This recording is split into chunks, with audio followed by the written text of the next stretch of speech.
Salut YouTube. Alors aujourd'hui je fais reporter avec mon iPhone parce qu'en fait je ne suis pas dans mon cadre de tournage habituel comme tu peux le voir. J'ai l'immense chance de recevoir aujourd'hui Fabien Olicard que tu connais certainement. Qui ne connaît pas Fabien Olicard aujourd'hui en France? Bonjour Fabien. Salut, pour répondre à ta question, les 7 millions de comptes qui sont pas abonnés à ma chaîne ne me connaissent pas. Donc salut, je m'appelle Fabien Olicard. Si vous ne connaissez pas Fabien Olicard, il n'est jamais trop tard. Je vous explique. Ce monsieur a 34 ans. Il a donc une chaîne YouTube. Il exerce la profession de mentaliste. Et il a quelque chose comme vaguement 468 878 abonnés au moment où j'ai regardé, à savoir vendredi soir à minuit. 471 aujourd'hui, je fais la mise à jour. Aujourd'hui, Fabien, en fait, si je te reçois sur ma chaîne YouTube et si tu as l'extrême gentillesse d'avoir accepté cette invitation... Moi, merci de m'inviter, c'est cool.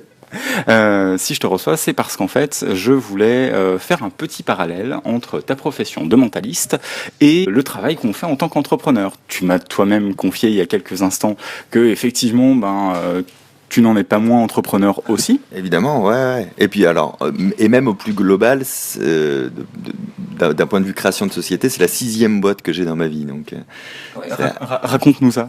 J'ai commencé la première boîte que j'ai créée, j'étais pas majeur, j'avais 17 ans. J'ai créé une société pour vendre des nappes sur les marchés que j'achetais à Nice. Enfin bref, j'avais trouvé un truc, j'ai fait ça 6 mois. J'ai créé une boîte d'anniversaire à domicile. J'ai créé un restaurant aussi quand j'avais 20 ans. Que j'ai arrêté à 22 ans après, c'était pour rigoler. En fait, j'étais allé dans une vente aux enchères pour acheter une voiture et je suis ressorti avec un fonds de commerce. C'est juste parce que il y avait un fonds avec un logement au-dessus, c'était tout petit, je trouvais ça super comme idée. J'avais un pote qui était cuistot et on avait fait vas-y, on fonce. Mais voilà, j'ai souvent créé des boîtes comme ça. D'accord. Ouais, j'aime bien, ça me fait rire. Ok. Et j'ai souvent fermé des boîtes aussi, du coup. Et j'aime bien aussi, ça me fait rire. D'accord. C'est genre un truc que tu t'as pas partagé jusqu'à maintenant sur ta chaîne. Ouais, c'est vrai. Non, mais en fait, la création de société, c'est un puzzle. En fait, c'est un jeu à résoudre. Et bon, j'ai une anecdote marrante. La première fois que j'ai fermé une de mes sociétés, la première, mes parents étaient catastrophés. Quoi. Ah, il a fermé sa boîte, il a raté et tout. Mais j'ai fermé bénéficiaire, largement bénéficiaire. C'est-à-dire qu'il y a un truc en France, c'est que t'as créé une société, il faut te battre toute ta vie pour celle-ci et ne jamais la fermer, tu vois, alors que en fait, tu l'as créée pour une fonction particulière et tu as le droit de fermer et de repartir sur un autre projet, etc. Quoi. Mais c'est vrai que j'ai jamais parlé de ça, ouais, effectivement. Un peu d'exclus ce matin sur ma chaîne YouTube. Je voulais qu'on aborde ensemble 4 thèmes précis. Et on va commencer par le premier. Dans ton spectacle et dans tes techniques de mentaliste, pour ceux qui suivent ta chaîne depuis un petit moment, il y a tout ce qui est technique de persuasion. Ouais. Voilà. Et donc aujourd'hui, on s'adresse à des entrepreneurs, à des jeunes entrepreneurs, à des personnes qui viennent de créer leur entreprise ou qui vont la créer quand encore le truc, tu vois, qui est en train d'émerger un peu dans leur esprit. Comment est-ce que ces entrepreneurs-là, en utilisant des techniques de mentaliste, peuvent convaincre leurs premiers clients, parfois sans même leur avoir adressé la parole, c'est-à-dire déjà via leur site internet ou un document, comment est-ce qu'on peut se positionner pour déjà attirer l'attention et susciter l'envie, susciter le désir? Alors déjà, mes réponses, ça va pas faire office de valeur absolue, tu vois, c'est qu'un avis, quoi. J'ai jamais tellement réfléchi concrètement à cette précision-là, mais à la base, chercher à convaincre ou à persuader, c'est chercher à négocier, en vrai. Et donc, une vraie bonne négociation, c'est quand tout le monde se sent gagnant à la fin, quoi qu'il arrive. Donc en fait, ça déjà, il faut le réappliquer en termes de marketing. Qu'est-ce qui va faire que la personne va se sentir gagnante et que vous aussi, vous allez l'être. Vous allez toujours l'être à partir du moment où vous vendez, de toute manière, quoi qu'il arrive. Donc il faut être convaincu de ses propres arguments et du bien fondé du produit pour la personne. Donc pour être convaincu du bien fondé du produit pour la personne, il faut bien connaître à quel besoin ça s'adresse et taper sur ce besoin. C'est-à-dire pas forcément chercher à avoir la masse, mais par contre à bien avoir ceux qui devraient être intéressés et pour qui ce serait vital d'avoir ce produit-là, quoi, en l'occurrence. Et ça, il faut le retrouver dans la communication et dans le PDF. Et on le retrouve non pas d'une manière brute, parce que malheureusement, si il fallait qu'un produit soit bon pour qu'il fonctionne, ça ne suffit pas. Donc c'est là où toute cette argumentation, on va la mettre en place dans des outils plutôt émotionnels, par exemple. On va pouvoir taper dans le storytelling. Il faut qu'il y ait une identification. À chaque fois, il faut que la personne elle puisse s'identifier. Donc dire ça, c'est génial pour vous, c'est jamais très bon. Par contre, de raconter pourquoi ça a été très bon pour nous, là, ça devient déjà intéressant. C'est pour ça aussi qu'on retrouve les témoignages. ont moins d'impact aujourd'hui parce qu'on est un peu habitué à ça, mais ça fait partie de cette mécanique-là. Donc comment on va attirer le regard, attirer l'attention, faire un petit storytelling, et après penser à l'ensemble du document ou du site internet, par exemple, un petit peu comme un site. Je crois que c'est vraiment ce qui est oublié, comme un site, comme un film. C'est ce qui est oublié, c'est le schéma narratif, l'arc narratif. C'est-à-dire que sur un film, sur scène, dans une vidéo, dans un livre, dans une bande dessinée, sur tout, il y a un arc narratif, un début, un rebondissement, une fin, une mise en tension, et on a envie de savoir pourquoi. Il faut vraiment réappliquer cette technique, parce que le cerveau n'aime pas le vide, et si on commence à lui créer une interrogation, il va avoir envie d'aller au bout. Et si ça, tu l'appliques sur un site internet ou sur un doc, bah, t'es gagnant, parce que la personne va lire la chose en entier, et après, le taf devrait être fait tout seul, quoi. Dans ton spectacle, tu abordes à un moment, enfin en tout cas tu évoques l'hypnose conversationnelle. Est-ce que c'est une pratique que toi-même tu utilises? Et si tu l'utilises, ou en tout cas si tu la connais un petit peu sans forcément l'utiliser, comment est-ce que par exemple on peut la mettre en œuvre dans le cadre d'une négociation ou en tout cas d'une rencontre avec un client? Alors moi, c'est quelque chose que j'ai utilisé en tant qu'hypnothérapeute. Oui. J'ai pas exercé en tant que tel. J'ai fait les formations pour, mais j'ai exercé que dans le circuit amical. J'ai pas ouvert de cabinet. Moi, je m'en sers juste pour le jeu, pour le bluff. Moi, c'est tout. Après, je suis pas sûr que ce soit le bon levier à utiliser dans une négo, par exemple, parce que ça veut dire qu'on va chercher forcément des gens réceptifs. On va pas chercher à convaincre par les bonnes choses. Donc, on va pas faire quelque chose de viable dans le long terme. Peut-être dans l'instant, mais jamais dans le long terme. Ce qui est dommage. Alors que si tu as un client qui est réellement convaincu dans le long terme, il va être ton propre prospecteur après. Donc, ce sera plus intéressant. Au-delà de l'hypnose conversationnelle, je pense qu'il faut mieux aller se dériver un tout petit peu du côté du VACOG dans la PNL. Donc le VACOG, ce sont les canaux de conversation. Donc est-ce que la personne est plus... on utilise les 5 canaux, mais on en a toujours un majoritaire. Est-ce qu'on est plus un visuel, un auditif, un kinesthésique, un olfactif, c'est rare, ou un gustatif, c'est rare. C'est ça que ça veut dire VACOG. Si toi-même, tu es un visuel et tu détermines que la personne en face est une auditive, tu as plus intérêt à parler en auditif. Et ça se rapproche de l'hypnose conversationnelle quand même, puisque tu vas commencer à choisir tes mots d'une certaine manière. C'est-à-dire qu'à un auditif, tu ne vas pas lui dire « je vois ce que tu veux dire » ou « tu vois ce que je veux dire », tu vas lui dire « écoute, c'est pas compliqué à entendre, ça se passe de la manière suivante ». Et tu vas utiliser le champ lexical en fait, de l'audition, ça va beaucoup plus lui parler. Si c'est un kinesthésique, tu vas lui parler de comprendre les choses, de ressentir les choses. Donc si tu choisis bien ton champ lexical, c'est intéressant pour ça. Ça veut dire aussi être à l'écoute de l'autre pour pouvoir déterminer quel est son canal de conversation. Et ça veut dire aussi, si tu parles à un groupe, d'utiliser les 3 canaux principaux, visuel, auditif, kinesthésique, de bien les mélanger, tu vois. Ou si tu as un visuel et un auditif en face de toi, que tu veux prospecter les deux en même temps, tu as plus intérêt à te mettre en mode kinesthésique, qui va être assez neutre en fait, parce qu'il vaut mieux être neutre que contre, tu vois ce que je veux dire.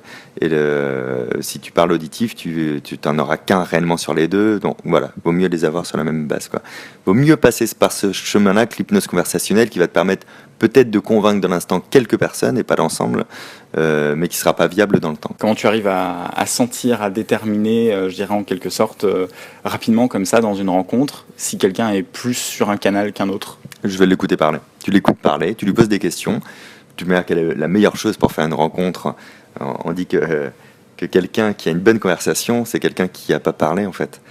Et c'est le sentiment que tu as quand tu rencontres quelqu'un que tu n'as presque pas parlé et que la personne, par contre, tu l'as beaucoup écouté. Cette personne-là part en se disant oh, qu'est-ce qu'il est sympa, ah ouais, vraiment hyper intéressant. Parce qu'on a un sentiment comme ça quand on a pu s'exprimer longtemps avec quelqu'un qui était à l'écoute, d'avoir une bonne conversation. Bon, et ben c'est déjà recommandé dans une première rencontre d'être très à l'écoute et qui plus est, sur l'écoute, toi tu peux vraiment focaliser sur le choix des mots et par rapport aux mots qu'il va employer, tu vas rapidement déterminer ça. Il n'y a pas d'ambiguïté, on voit vite. Alors la majorité, la plupart des gens sont visuels, ensuite auditifs, ensuite kinesthésiques, et tu le vois de la manière dont elle a de parler, de raconter les choses, tu écoutes le champ lexical utilisé et tu sais direct. Mais vraiment, c'est assez simple, mais il faut être à l'écoute, donc il faut s'intéresser à l'autre. Ok, ouais, faut être sur l'ouverture et il faut vraiment s'intéresser à la personne que tu as en face. Faut pas être juste là pour venir et hey, viens, je vais te vendre mon produit. Ouais, c'est ça, c'est que au départ, tu mets ton objectif de vente de côté en fait. C'est d'abord un objectif de rencontre et de ciblage. Et après, tu vas pouvoir passer à ça. De toute manière, tu sais que tu vas vendre puisque le produit est bon. Voilà, donc focalise pas là-dessus au départ, quoi. Ok. Et tu parlais aussi dans ton spectacle de toutes les dans la partie où tu abordes les différentes couleurs de l'arc-en-ciel, où j'ai complètement bouffé le nom du truc. Vibujor. Voilà. Est-ce que tu peux nous faire une petite parenthèse juste pour réexpliquer Vibujor? Alors Vibujor, c'est un moyen mnémotechnique pour retenir l'ordre des couleurs de l'arc-en-ciel. Ok.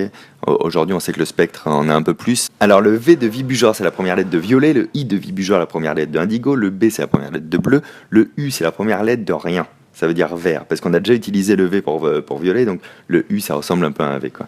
Le J pour jaune et le O orange, R rouge. Voilà. Et comme on sait que les spectres de couleurs influencent les émotions, c'est aussi intéressant de prendre ça en compte. Il y a un livre qui est excellent sur les couleurs. Tu le connais? Non, mais c'est bien parce que tu fais le boulot tout seul, donc. Il y a un livre qui est vraiment génial. Je te l'enverrai par mail parce que j'ai pas le titre en tête. Je crois que c'est le livre des couleurs, tout simplement. C'est un livre avec une couverture bleue dégueulasse tranchée en vert. Et en fait, ça couvre toutes les études qui ont été faites sur les couleurs, mais d'une manière très simple à lire, très agréable. Et on en apprend beaucoup. Et c'est là où tu comprends mieux pourquoi le orange, c'est la couleur de la communication, pourquoi toutes ces choses-là fonctionnent, et qu'est-ce qu'on peut tirer de plus encore sur les couleurs, sur des fois des choses qui ont l'air inesthétiques, mais qui vont être très utiles pour faire passer ton message. Dans cette partie-là, tu expliques un petit peu comment les marketeurs, les publicitaires aussi, viennent manipuler pour vendre. Quelles sont, selon toi, peut-être les 2-3 techniques qu'on croise le plus sans s'en rendre compte, qui sont, si on les croise le plus, a fortiori, celles qui marchent peut-être le plus? Le storytelling, alors ça toujours, on l'a toujours, d'où depuis 1975, ou un truc comme la laitière en ce moment, etc. C'est l'exemple que je l'ai. Ouais, c'est ça marche à mort. Ou quand on t'explique que la famille Grants faisait ses whiskies de telle manière et tout, en fait Grants, pour la petite histoire, ont racheté le nom d'une famille, un château, ils ont vraiment fait cet achat-là pour créer leur storytelling derrière. Alors qu'il n'y a jamais eu de fabrique de whisky là-bas, tu vois ce que je veux dire? Mais pour créer quelque chose. Ça, c'est ce qu'on croise, selon moi, le plus. Ensuite, ce qu'on commence à croiser et qui est intéressant, c'est plus lié au digital, c'est le teasing. Le teasing, il y a quelques années de ça se faisait sur des gros événements qui étaient déjà attendus. Alors qu'aujourd'hui, on va le faire pour un oui ou pour un non, et le digital permet ça, parce que c'est des campagnes qui coûtent moins cher, de commencer à faire des blagues, à mettre un truc qui attire l'œil, etc. Et un jour, tout prend son sens. Alors ça, c'est extrêmement intéressant. Avec même la manipulation du digital qu'on voit de plus en plus, il y a une campagne qui a été énorme, mais vraiment géniale. C'est celle de Brise de Nice 3. Alors, je suis pas un grand féru, forcément, de Brise de Nice. Par contre, c'était incroyablement bien pensé. Déjà, ils ont appelé ça le 3, il n'y a jamais eu de 2. Je trouve ça fabuleux. Ensuite, ils ont mis... Mais tu sais pourquoi, tu as eu l'explication? Oui, tout à fait, oui. Parce qu'il a cassé le 2. Exactement, le 2, il est cassé. Non, mais ça, c'est génial. C'est que rien que ça a commencé sur Twitter à faire le buzz. Ensuite, ils ont fait une fausse mise en ligne du film avant sa sortie, comme si ça avait été piraté. C'était cohérent parce que la page YouTube faisait 1h30, et tu avais un passage du film qui n'était même pas le début d'ailleurs. Et au bout de, je crois, 5-6 minutes, tu avais Dujardin qui fait tu crois que c'est mon film? Tu crois que je vais te laisser mon film? Et qui s'est dit une barre de rire et qui fait après 1 heure d'impro dessus. Ça, c'était merveilleux. Il a fait le feat avec Big Flo et Oli, qui était un très très bon feat aussi. Et c'est là où, voilà, ça c'est ce qui commence vraiment à émerger, en fait, des plans de communication digitaux, mais qui ont du sens autre que ça, c'est mon produit, vas-y, prends-le. Et pour te dire à quel point ça a marché, je suis pas du tout consommateur de Brise de Nice. J'ai pas forcément aimé le premier parce que je suis pas la bonne cible, peut-être. J'ai regardé le 3, je suis allé le voir au cinéma. Ça a fonctionné sur moi, au point que je me sois dit, faut que j'aille voir ce film. C'était tellement génial comment il m'a été amené. Tu vois ce que je veux dire? Donc ça, on commence à le voir de plus en plus et c'est de plus en plus intéressant. Et un troisième, je cherche si j'ai un troisième truc qui me vient comme ça à l'esprit. Un qu'on connaît bien et qui marche depuis des années, c'est la relance. La relance permanente. Sauf qu'aujourd'hui, il faut la rendre un peu plus intelligente, un peu plus maligne en fait. Les gens sont de plus en plus habitués, informés, et elle peut se noyer. Donc voilà, savoir comment tu vas cibler ta relance et faire qu'elle est intéressante et faire qu'elle est sexy en fait, quoi. Donc l'idée d'une relance, c'est de trouver une justification à cette relance-là. Et ça, on le connaît bien aussi en négociation, c'est-à-dire que si tu dois négocier avec quelqu'un ou relancer une négoce ou relancer un propos, tu vas chercher ton angle d'attaque.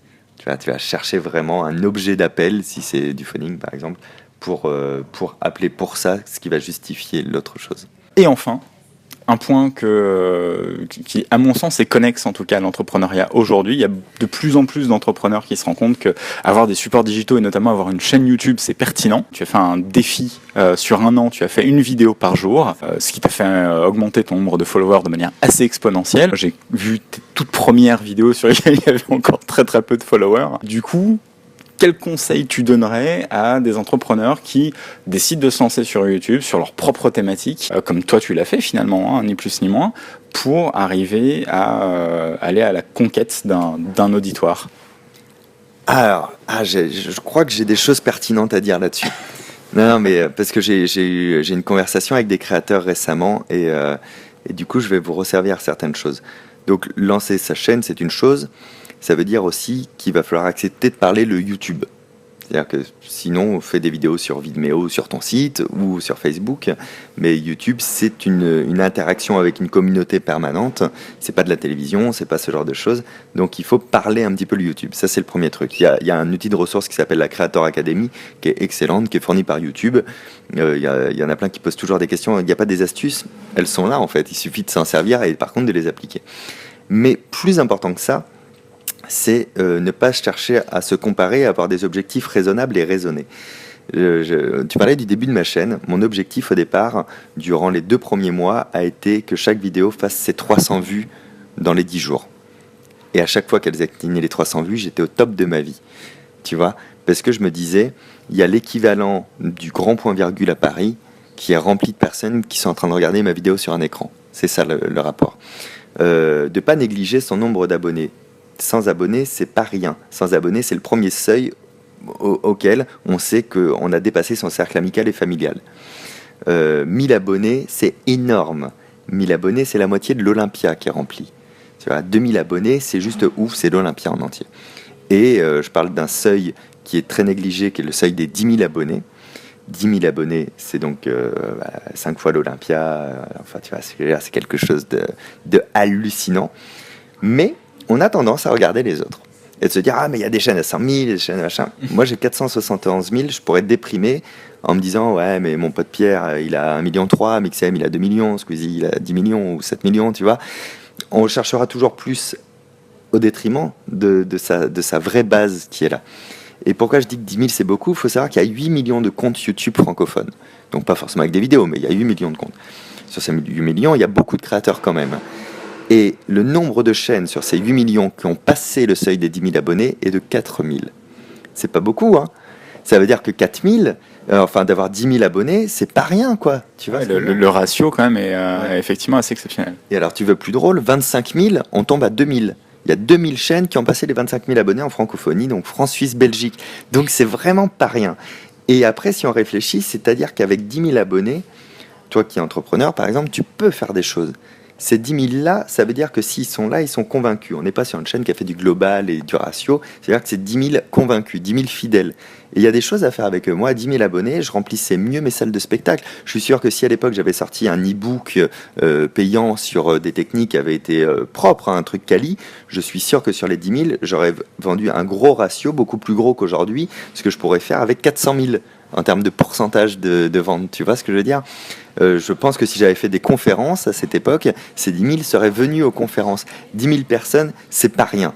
C'est vraiment pas rien. Et on peut faire des choses plus que chercher à avoir beaucoup et se dire, ah, je comprends pas, ça avance pas. Mais si 10 000, c'est une belle avancée. Tu veux dire que par exemple, avec 10 000 personnes sur ta chaîne YouTube, tu avais une audience qui était quand même très quali, très sur des gens qui te suivent, qui sont sur une Exactement. Communauté. Exactement. Et que du coup, par exemple, tu aurais peut-être fait quasiment, je dis bien quasiment, au prorata, autant de précommandes de ton livre qui sort le 18 mai. Ouais. Ah oui, ça c'est certain. Je pense qu'il y a eu à peu près 2000 ou 2500 précommandes, tu vois. Je pense que j'ai eu ça, exactement de la même manière. Je pense même aller plus loin en disant qu'on peut, si on est entrepreneur et qu'on vend des choses, etc., 10 000, c'est un public qualitatif, qualifié. C'est parfait. Donc je pense qu'on peut vivre avec 10 000 abonnés, suivant ses prétentions pour vivre au quotidien, tu vois ce que je veux dire. Mais si tu veux te tirer un SMIC mensuel, avec 10 000 abonnés, tu le peux, c'est sûr et certain. Voilà. Voilà, bon, c'était pas mal. Est-ce que du coup tu peux en profiter pour nous faire un petit peu la promo? Bon, tu nous as expliqué que tu arrivais sur la fin de la tournée de Mental Rodage. Tu as dit l'autre jour dans une de tes vidéos YouTube qu'on ne te reverrait pas sur scène avant un moment, Ouais. ce qui est regrettable pour les personnes qui ne l'ont pas vu, mais voilà, la prochaine fois. Du coup, tu as un livre qui sort le 18 mai, si j'ai bien mémorisé le truc. Est-ce que tu peux nous en parler un petit peu? Éventuellement, est-ce que tu as une petite exclue comme ça? Alors le livre s'appelle Votre cerveau est extraordinaire et dedans on trouve 50 astuces en fait sur 7 thèmes différents. Donc on a pour le coup l'hypnose et la manipulation, la mémoire, les trucs de bluff, tu vois. Il y a 7 thèmes et le but c'est que vous bluffiez vous-même et ce sont des astuces. Il y en a 2-3 où vous allez vous dire ah oui c'est pas bête, c'est vrai que j'aurais pu y penser. En fait c'est pas le fait que ce soit merveilleux de le découvrir, c'est le fait de se dire, pour que ça fonctionne, il faut l'appliquer. C'est surtout ça. Et pour rendre le truc un peu plus ludique, le livre est capable de vous bluffer par 2 fois. C'est-à-dire que ce livre a la capacité de vous bluffer et de bluffer vos amis aussi. C'est un petit truc en plus que j'ai tripé à faire. Bon, voilà, il est le 18 mai. Le mieux, c'est de le feuilleter avant de l'acheter. Comme ça, vous verrez si ça vous plaît ou pas. Allez à la fin, il y a un index avec toutes les catégories. Et c'est le plus simple, c'est de le regarder. Et puis après, c'est vous qui voyez. Et donc il est déjà en précommande, si je ne m'abuse, sur le site Amazon. Amazon, Fnac, chez votre libraire préféré, vous pouvez le précommander partout. Faites travailler les libraires. Très bien. Et enfin, pour terminer, ça c'est un petit kiff perso, est-ce que tu aurais une autre technique de forçage mental que tu pourrais faire là, comme ça, sur moi, au débeauté, que le marteau rouge?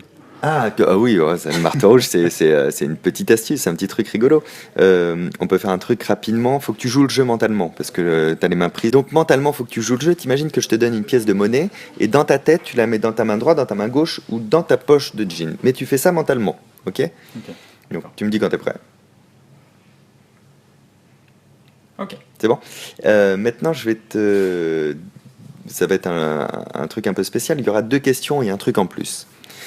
Je vais te demander de soit me mentir, soit me dire la vérité. Ouais. Donc tu prends la décision dans ta tête maintenant de si tu vas me mentir ou si tu vas me dire la vérité. Tu devras tenir cette ligne de conduite tant que je ne t'aurai pas dit d'arrêter. D'ailleurs, si tu décides de dire la vérité, tu vas toujours dire la vérité, ou mentir, tu vas toujours mentir, quoi. Tu me dis quand tu es prêt, quand tu as choisi. Ok. Ok. Si tu mens ou si tu dis la vérité, prends toujours un petit temps avant de me répondre. Parce qu'en général, on répond plus vite quand on dit la vérité, donc embrouille-moi. Tu vois. Donc 2 questions et un truc en plus. Première question, est-ce que la pièce est dans tes mains? Oui. Ok. Deuxième question, donc tu gardes la même ligne de conduite. Est-ce que la pièce est dans ta main gauche? Oui. Oui. Maintenant, je vais te faire un petit truc en plus, comme prévu. Si la pièce est dans ta main droite, tu la mets dans ta poche. Et si la pièce est dans ta poche, tu la mets dans ta main gauche. Et si elle est dans ta main gauche, évidemment, tu ne bouges pas. Donc tu fais ce déplacement mental s'il y en a à faire, sinon tu ne fais rien. Et tu me dis quand tu es prêt. C'est bon. Okay. Et puisque tout s'est bien passé, malgré tout ce qu'on peut penser, tout a été fait pour que la pièce soit maintenant dans ta main gauche. Oui, la pièce est bien dans ma main gauche, effectivement. Elle était depuis le départ puisque tu disais la vérité. Mais si elle n'avait pas été depuis le départ, sache que au départ, alors là c'est un mix des deux. Au départ, il y avait un petit truc déductif, mais ensuite il y avait un forçage qui me permettait, quoi qu'il arrive, de te la faire finir dans la main gauche. Voilà. Donc là, c'était un mélange des deux. Merci Fabien de m'avoir mentalisé sur la fin de cette vidéo. Voilà, j'étais mentalisé par Fabien Olicard. C'est énorme, messieurs, dames. Enfin, merci beaucoup Fabien. Merci 1000 fois. Merci beaucoup et abonnez-vous si vous n'êtes pas encore abonné. Il y a un petit bouton quelque part. Et si vous n'êtes pas abonné à moi, abonnez-vous aussi à moi, n'oubliez pas. Il y a du matos aussi sur la chaîne. Merci à toi en tout cas de m'avoir accueilli. Voilà, merci beaucoup Fabien. Merci à vous. On se retrouve la semaine prochaine pour une interview sur comment financer son entreprise en crowdfunding. À bientôt.